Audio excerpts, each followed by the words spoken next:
Hello, this is Catherine Dubberly, the Answer Lady. Let's look at the possibility of mingling loom knitting and machine knitting.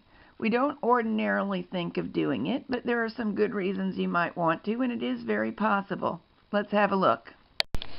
Let's talk about mixing our mediums. I am going to loom knit an Aran vest, but I am going to machine knit the ribbing for the bottom. And I know of two reasons to do this, and both of them apply in this case. One, I can machine knit the ribbing a good bit more tightly than I find it easy to do on the loom.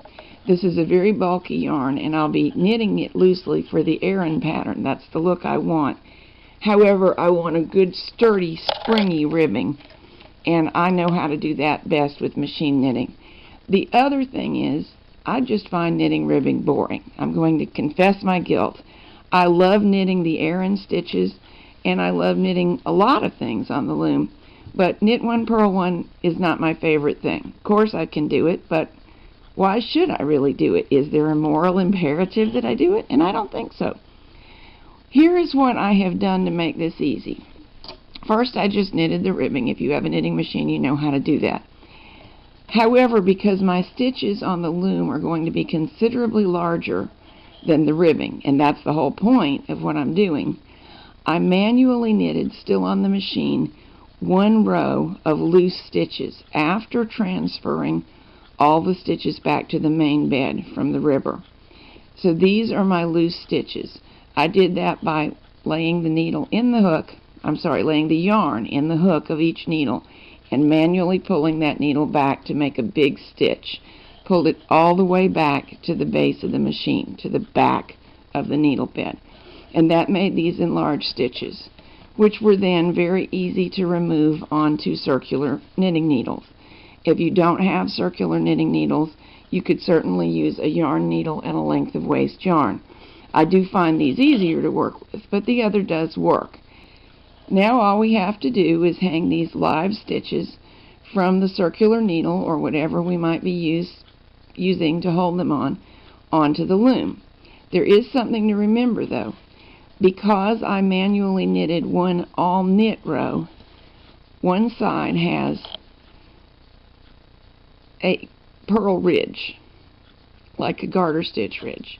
That could be a design feature if you wanted it to, and then you would put it facing the right side of the garment. In this case, that's not part of my design, so I need to be sure to hang it on in this direction. Let's give it a try. I am showing you this on a Kiss loom, but actually it works exactly the same on any loom. In my opinion, while Kiss looms are very easy to knit on, they are one of the harder ones to hang stitches on, though by no means impossible. And the reason is just that you have to stay out of the way of the pins and make sure you don't catch the stitches on them. But as I work, you're going to see that it's just a small challenge. It's not a big deal at all. Make sure that you don't lose track and hang the wrong stitch on the wrong peg, but that's not difficult. They're coming off in order. You just work slowly. In this particular yarn, it's a very loosely spun yarn, easy to split, as you're probably able to see. So be careful about that. And it is possible to get part of one of the stitches hooked on a pin or a peg, and I don't want that either. So the solution is to be observant and work slowly. And we're going to go all the way around the loom in this manner. I already know that my pattern is going to be centered. It's going to use the stitches from here to here and all the way across the front. You would want to count that to begin with, so that you make sure that you get your ribbing hung on the loom where you actually want it to be.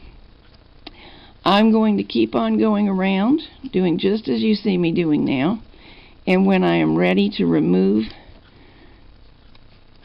the circular needle, I will show you that. My stitches, although larger than the ribbing, turned out to be a little bit tight for hanging on the loom. They will hang, but there is not room for the circular needle to move around along with them. Sometimes there is, and you can just hang with the needle still in place and pull it out thereafter. Since mine were a little bit snug for that, we're going to plan B. That one wants to split. Let me straighten it out. And removing each stitch from the tip of the circular needle as I go around. This works just fine too. So if your stitches are loose enough, you can do what I started out showing you and pull out the circular needle later. You have two choices for how to get the circular needle out. In this case, this needle is too chunky to pull through stitches in almost any situation once they're on the loom. So you would need to detach it from its little connection to the tube and just pull the tube through. Some needles are made like that. They're meant to be detachable. This one is actually not, but what it is a very inexpensive bamboo needle with a shank just pushed into the tube, and they come apart by accident sometimes. So I have discovered you can just pull it apart and put it back together at will and slide out that way.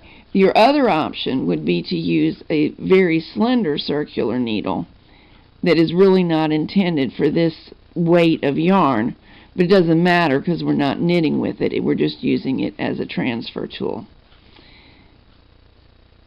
So in any case, you can see that as soon as I get these hung all the way around,